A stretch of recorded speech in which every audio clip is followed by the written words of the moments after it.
రేవంత్ రెడ్డికి బీజేపీలోకి పోయే ఆలోచన ఉన్నదా లేదా గాని పువ్వు గుర్తు పార్టీలు మాత్రం సీఎం కాంగ్రెస్ నుంచి బీజేపీలోకి పోయినట్టే చేస్తున్నారు. ఇగో నిజామాబాద్ ఎంపీ అరవింద్ ఏమంటున్నాడా ఇనుండ్రి. రేవంత్ రెడ్డి బీజేపీలోకి వస్తా అంటే ఆహ్వానిస్తాం.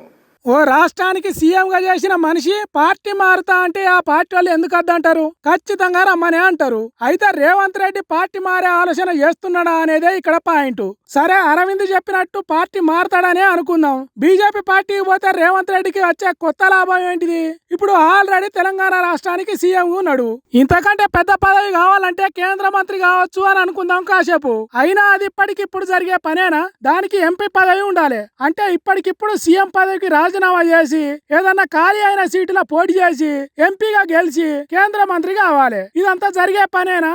కాబట్టి రేవంత్ రెడ్డి బీజేపీకి పోవుడు అనేది ఉత్తముచ్చట. చీకట్ల బాణం వేసినట్టు ఎంపీ అరవింద్ మాట్లాడింది కావచ్చు గాని పార్టీ మారుడు లేదు పాడు లేదు అని అంటున్నారు రేవంత్ రెడ్డి అంటే ఇష్టం ఉన్నోళ్ళు. అయితే ప్రధానమంత్రికి ప్రపంచ దేశాల అధ్యక్షులే కుర్చీలు చేస్తున్నారు. ఇక రేవంత్ రెడ్డి ఢిల్లీకి పోయి కలవడా అనే విషయం మీద పార్టీ మారే ముచ్చట చెప్పిండు. అదేంటిదో కూడా ఒకసారి ఇనుండ్రి. చెటాకు మెదడు ఉన్నాడు ఎవడైనా ప్రపంచంలో మోడీతోటి మంచిగా ఉంటాడు. ట్రంప్ పుట్టినే మంచిగా ఉంటున్నారు. రేవంత్ రెడ్డి లెక్కన ఇప్పుడు ఇట్లా కూర్చుంటాను పోతే మోదీ వెనకకొచ్చి కుర్చీ తాగుతున్నాడు, కుర్చీ కూర్చోబెడుతున్నాడు ట్రంప్. ఈ రేవంత్ రెడ్డి కలిస్తే ఏమవుతుంది? అదన్నట్టు ముచ్చట. అయితే ఇట్లా మాట్లాడు బీజేపీ పార్టీలకు అలవాటే. మంచిగున్న పార్టీలలో పుల్లలు పెట్టి నిలువున శీర్షుడు కామనే. మహారాష్ట్రలో చూడలేదా, మధ్యప్రదేశ్ లో చూడలేదా అని అంటున్నారు ఇంకొంతమంది.